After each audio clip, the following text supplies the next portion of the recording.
Oh, no, we're going black. What the hell? The engine just quit. You okay? So scary. It's always scary. From terrible weather conditions that could tear these men from this world to the personal troubles that could lead to their downfall, here is how the seas of Alaska claimed the captain on the Deadliest Catch. Watching these sea vessels make their way through the Bering Sea in a bid to get all the Alaskan crabs and snow crabs they can get their hands on while their season is still hot and running, one forgets how tasking and dangerous these expeditions into the rough seas are. That is why the fans of the Deadliest Catch TV show must appreciate what they are watching when they watch the likes of Sig Hansen take on the challenge of crab fishing out there. Unfortunately, despite their bravery and dedication, we still find that we will have casualties on the open seas. One way or the other, the tasks of fishing for these crabs have been noted to take something away from these fishermen's lives, be it their finances, social lives, or the ability to draw breath.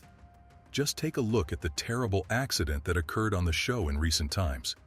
Looking at how the seas and the crabs that are found there take a toll on these crab fishermen, we are left to wonder how long we can ignore these problems just for our own entertainment.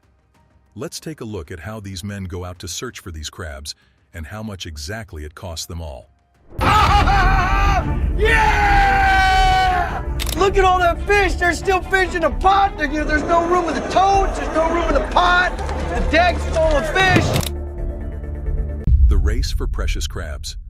Looking at the vastness of the open seas, one may think that there is nothing out there. However, if you speak to anyone who is a fan of the Deadliest Catch, they would tell you that if you turn your attention to the Bering Sea, you'd find that there are a good number of crab fishermen scrambling for all the crabs they could find in their many vessels. The competition is so steep that you'd find that there are hundreds of these vessels out there on the Bering Sea, hoping that they could beat the others to grab all the crabfish that will enrich their lives. With that, it is understandable that some of them may not be able to handle their affairs. If it isn't the arduous task of navigating one's way through the wretched waters, it is the potential of not being able to manage one's resources when they achieve success. We don't mean to point fingers per se, but just take a look at what happened to Josh Harris, one of the other fishermen on the show who was forced to watch his life spiral somewhat out of control so much, so that now he supposedly has a ton of legal troubles to get through. Thankfully, there are guys like Sig Hansen, the heralded sea captain of the FV Northwestern.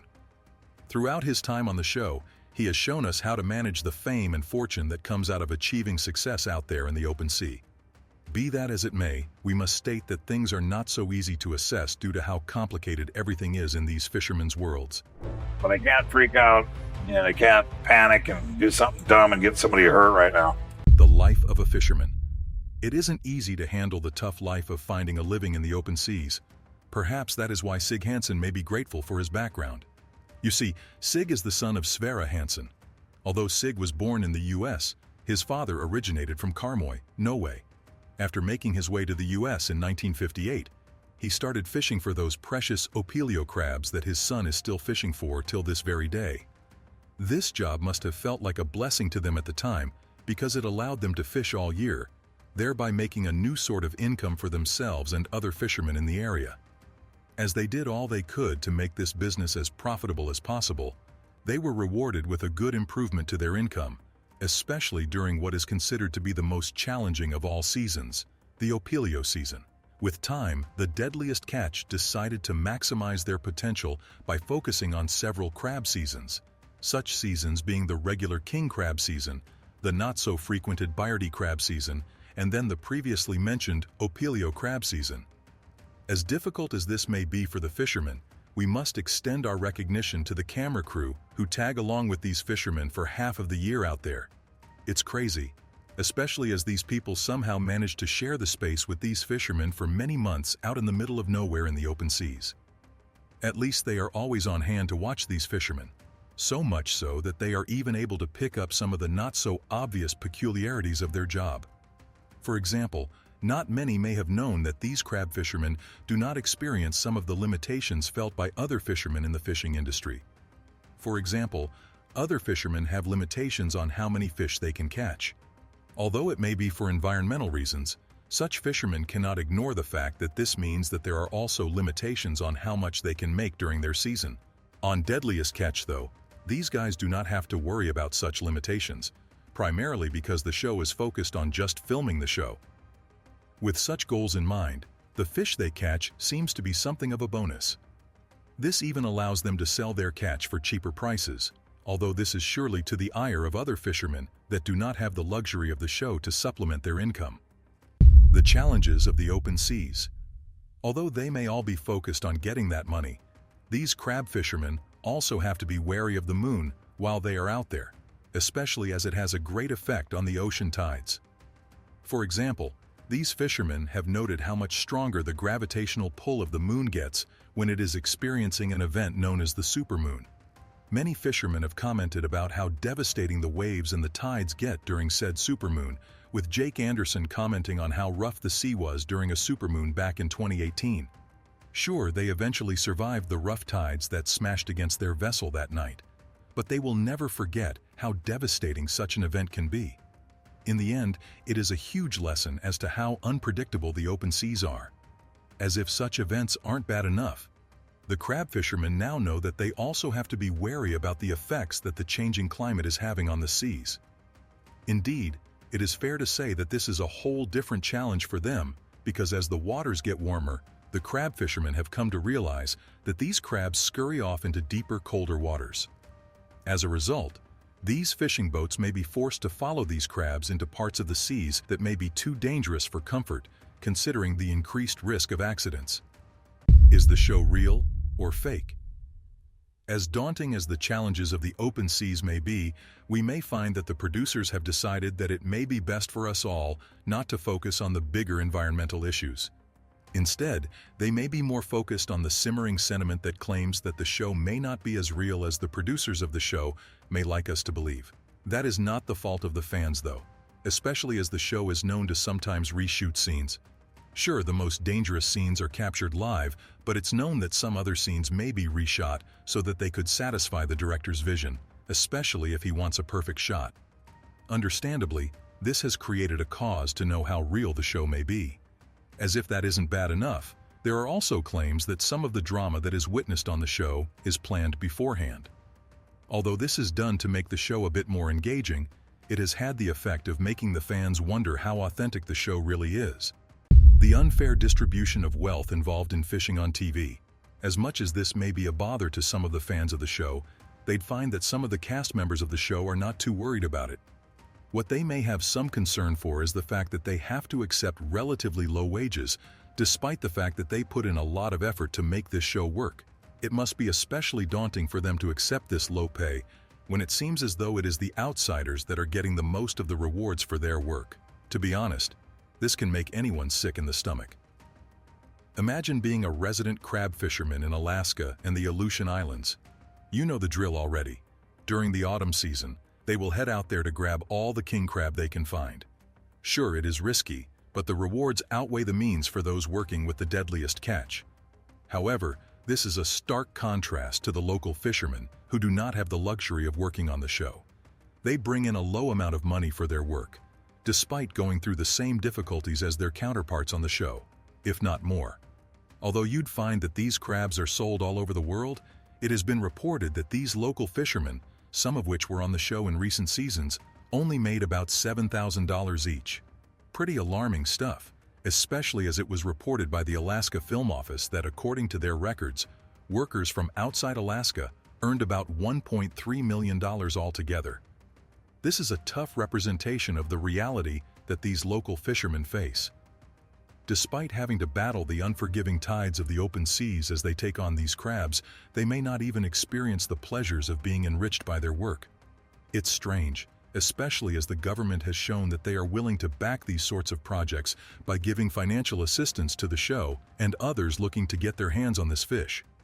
In fact, it is believed that during the latest season, the show was given nearly $700,000 by the government.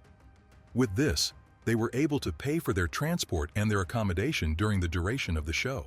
This is in stark contrast to those local crab fishermen who have to pay for such things while only making less than $50,000 per year. It must have been enough to make their blood boil, especially as the recent switch to catch share fishing was supposed to make the industry safer and more regulated.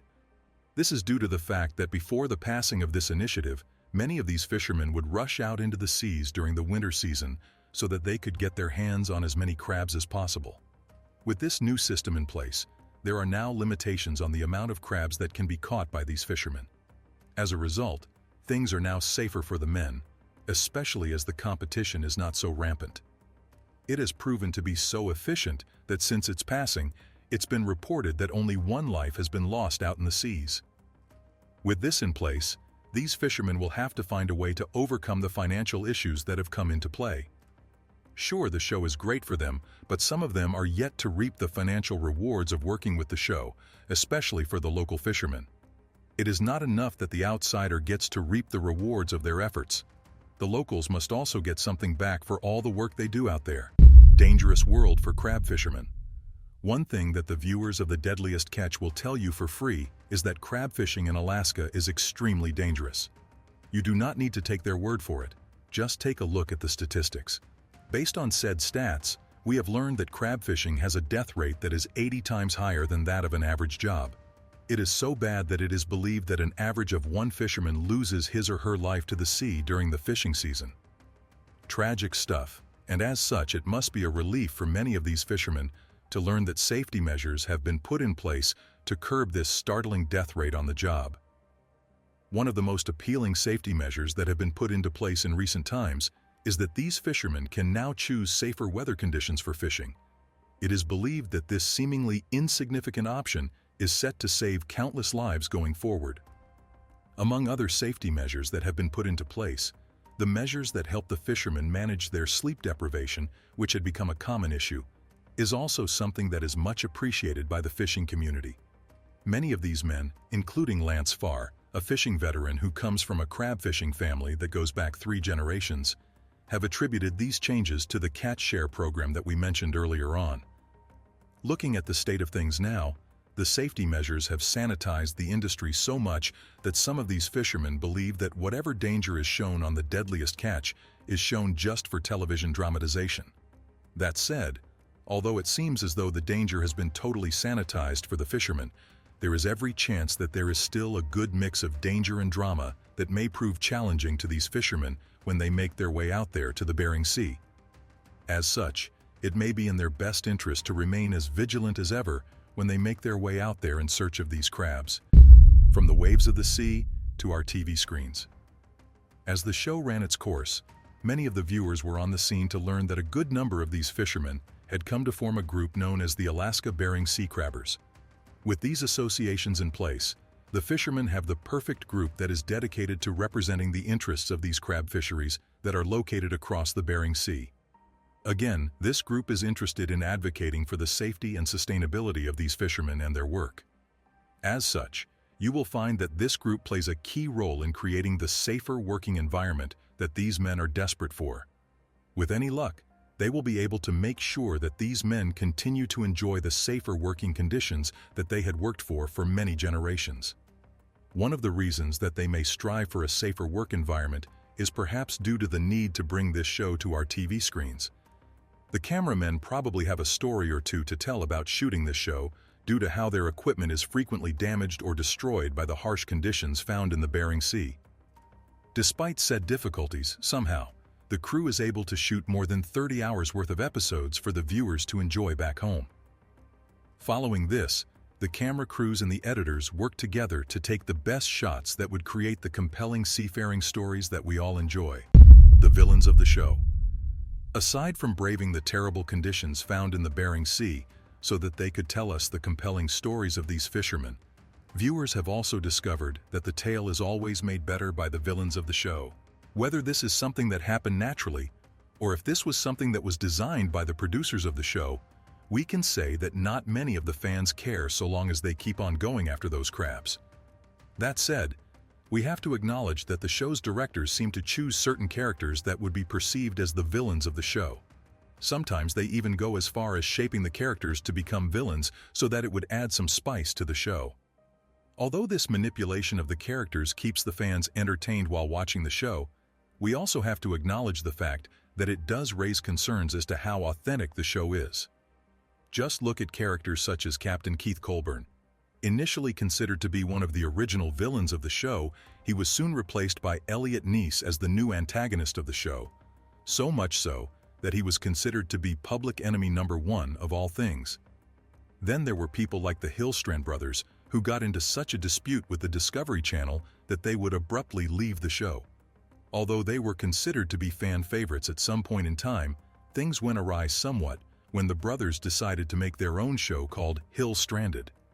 Unsurprisingly, this caused some conflict with the guys at the Deadliest Catch, so they had to make their way. Unfortunately, this was not an amicable departure, as both parties will soon be engaged in a lawsuit worth $3 million. The rift was so disruptive that Sig Hansen, one of the core characters of the show, decided to leave Deadliest Catch permanently. Personal issues back home. As much as he may have been painted as a villain, there is no denying that Elliot Ness had his fair share of trouble back home. For 5 seasons or so, he was known to be quite the contentious fellow, having been in a ton of fights while searching for crab with the other fishermen. Things came to a sudden end when he made his shocking departure from the show during its 11th season. Soon, it was revealed that he had to leave because he had to deal with his addiction issues by enduring a stint in rehab. This is a clear sign of how tough it is to do his job while attaining fame on a popular reality TV show. Unfortunately, he would not be able to solve all his problems in time to avoid being slapped with a 2.5-year prison sentence back in 2022. While some felt bad for him, others could not get over the fact that he seemed to be his own worst enemy. To be honest, Ness's story is larger than the man himself, as it represents the pitfalls of being on a reality TV show. With that in mind, it shows how the glorious days of working on a reality TV show can be laced with problems and drama in the background. As such, The Deadliest Catch isn't only about the exciting parts of fighting the sea.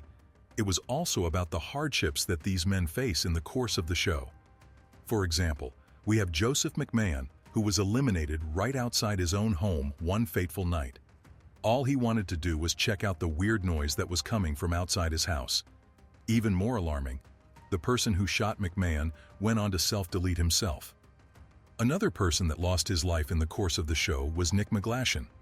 One of the fishermen on the Summer Bay ship, who also suffered from the Addiction Act, would take his life at the age of 33. With such problems, it is clear that these fishermen face issues both on and off the seas.